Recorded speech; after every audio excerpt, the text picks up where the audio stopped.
Maybe I should check out What If. It can't be that bad.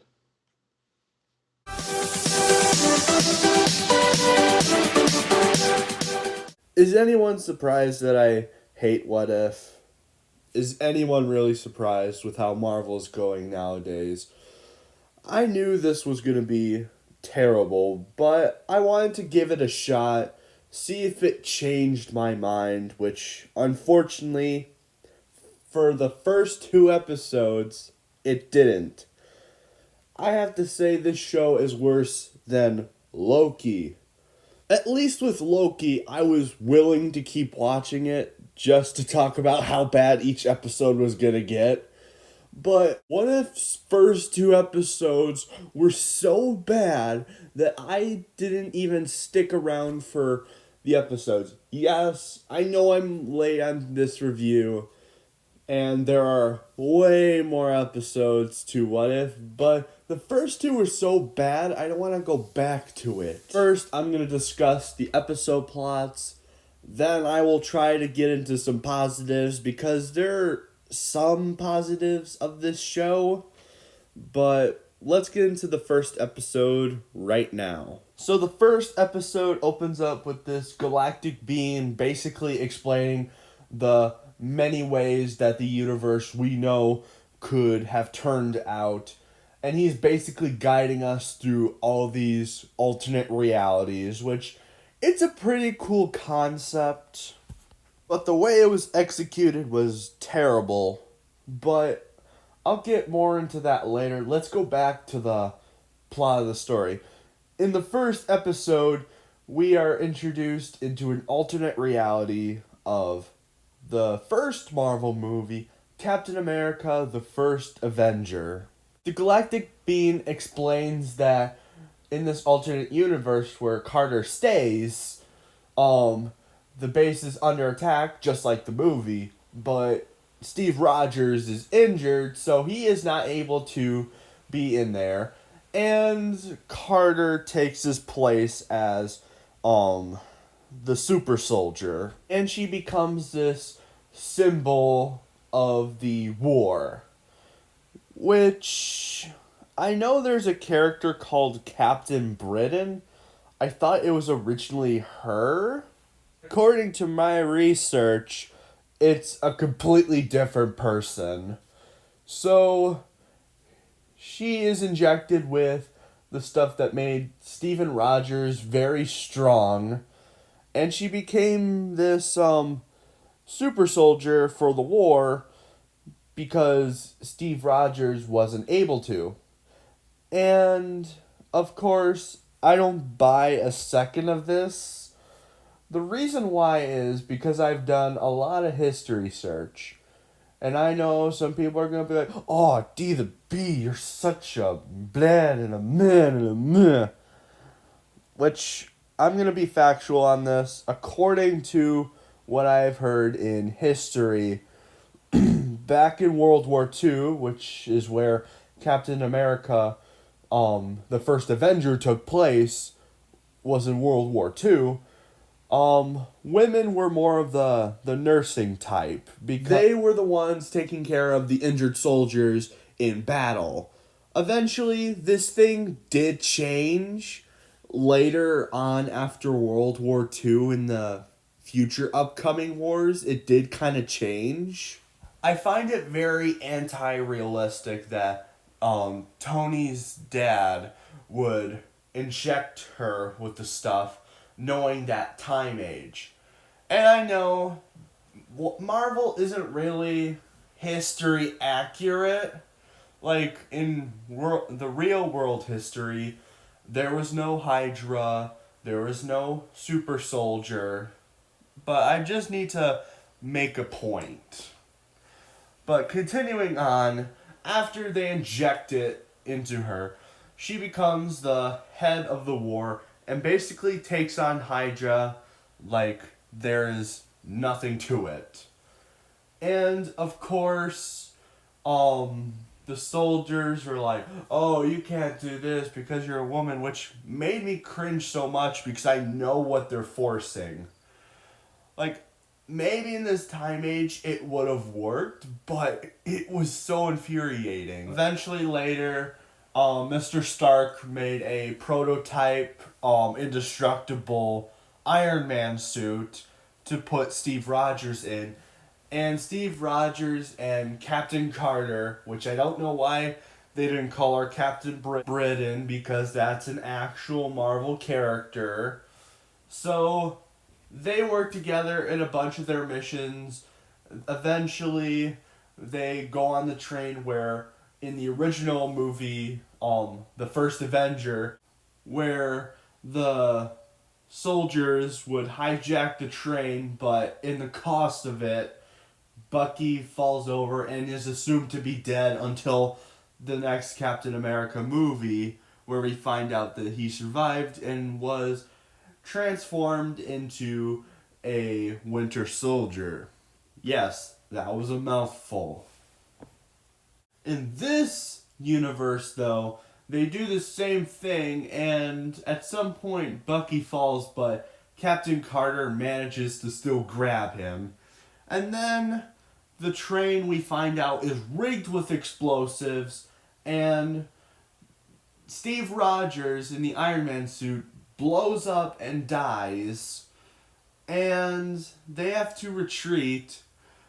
But then they think of a plan. They go to Hydra base and that stuff.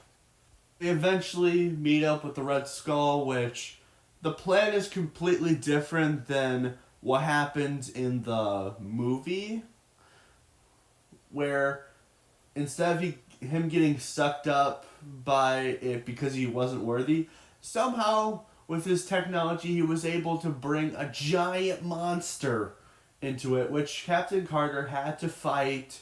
We eventually later find out that Steve Rogers had survived the explosion because, of course, indestructible armor, and Captain Carter needs to sacrifice herself and make sure that the creature stays in its dimension and doesn't destroy humanity. Where later the portal would open up and we would get the same scenario that the first Avenger did, where they've been gone for a very long time.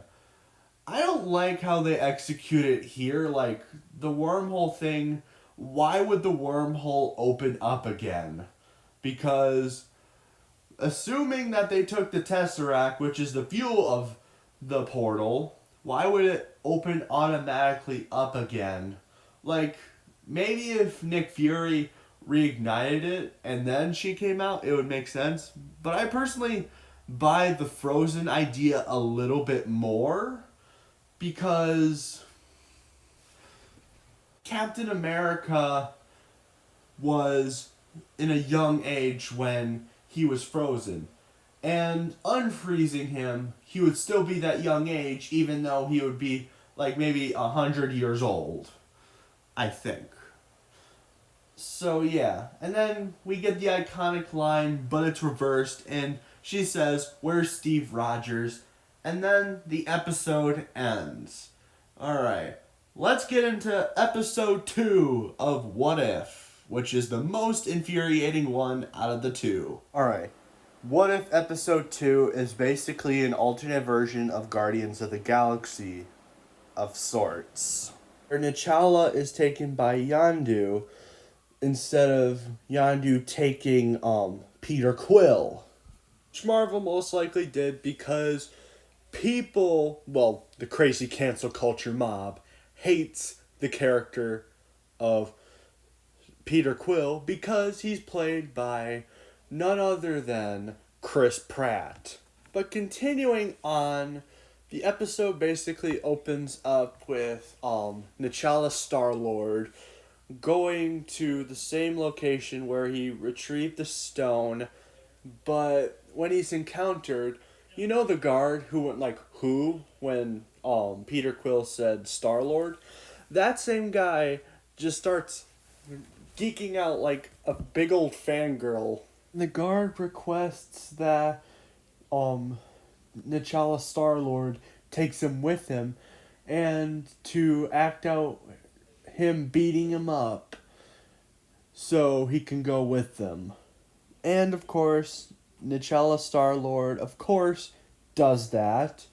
And eventually, he is encountered by guards, where then Yondu saves him. Then they head off into the stars. And we get a flashback of N'Challa as a kid in this universe, and he wants to go out into the world, but his dad's saying that the world is basically terrible. N'Challa later at night decides to go exploring into the world, where he is abducted, of course, by Yondu's crew, and we get the most stupidest part of this episode.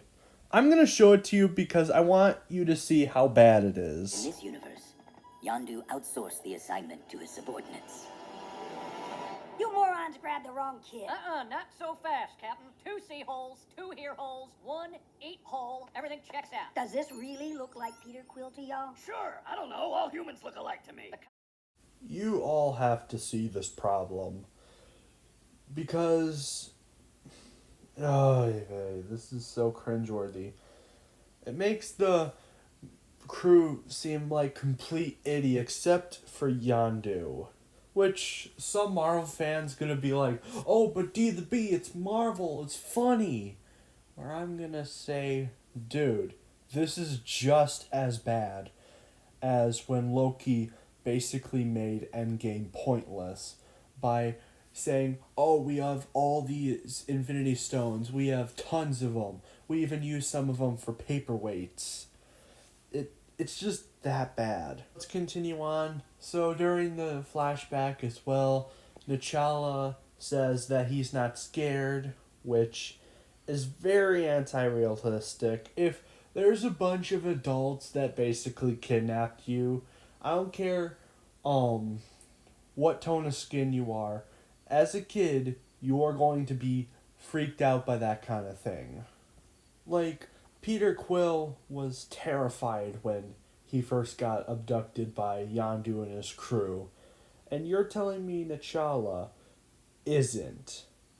It's so stupid. Anyway, let's move on before I decide to go in a big old tangent and possibly slam my head into my desk multiple times. Alright, continuing on. Star-Lord, N'Challa, and Yondu and the guard guy go to this bar, and they're basically discussing all of N'Challa, Star-Lord's stories, and there's one mention that he managed to take on the Mad Titan Thanos. No way. I'm buying that. Like, to convince Thanos his way is genocide? No. That is complete stupidity. If it's that easy to get through Thanos' mind, then Tony Stark would be like, but Thanos, that's genocide. You can't do that. Oh, you have a fair point. I'm just gonna throw this Infinity Gauntlet off. No, that's freaking stupid. And then we continue on with this bar scene. We see Drax in a happy reality, and it turns out that N'Challa managed to stop Thanos and save his family, which, no comments. Later, we meet up with Nebula, where she says there is an important mission that they need to go on by taking on the Collector, where everyone is like, nope, no way, heck no. I'm drawing out the white flag. They're basically saying no. They fear this guy, including Yondu himself. Eventually, T'Challa Star-Lord convinces Yondu to do it, where they of course accept.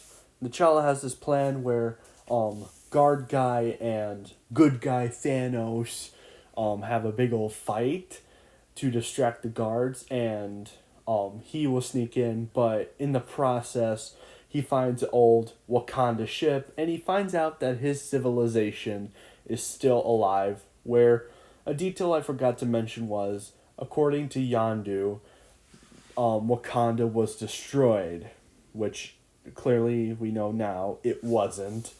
And of course Nebula betrays them, and they take all of them to jail except for Star-Lord, where he is placed in a special container where eventually he does escape and meets Howard the Duck. And they basically go exploring, looking for this item. And of course, meanwhile, the other guys are in prison, where Nebula eventually frees them and then explains that what's happening right now was all N'Challa Star-Lord's plan.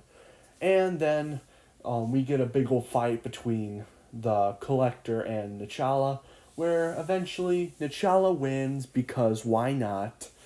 And the Collector is trapped in one of his boxes, where Star-Lord N'Challa hands it to the slave girl from Guardians of the Galaxy 1, and basically releases everyone else and opens the Collector's cage so everyone else can kill him.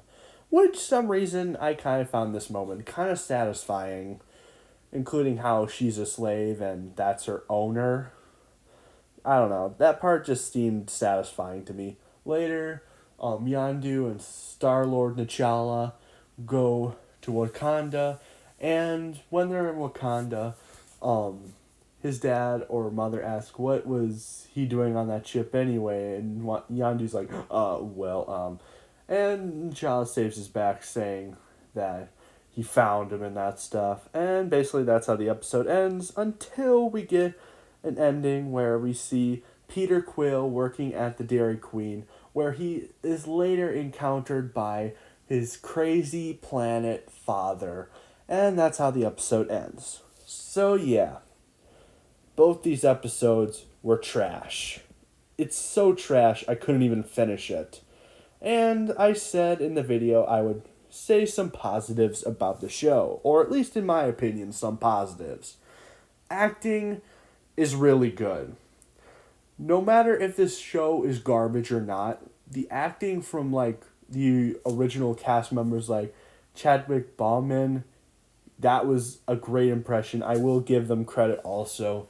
That tribute to him was amazing. Because the guy passed away not too long ago. I'm pretty sure he passed away like a couple months ago. Like in late 2020, if I'm remembering right. And also, one thing I will give credit for is the animation is pretty good. Well, I at least like this animation. It's not a bad looking style, but just because of its animation being good doesn't mean it is good. You gotta more focus on the story, and the story was trash. And I know there are so many more What If episodes. I'm pretty sure last I checked there are 8 or 7, I can't remember. And it's not even worth it. It's not worth it. But yeah, you want to know my review on this? I'll give it 1 out of 10. I'm giving it a 1 because of all that decent stuff that I just mentioned. But the rest of it, bleh. As a recommendation, do not watch this series. Save yourself from torture. Alright, this is D to the B, signing off. Have a nice day, everyone.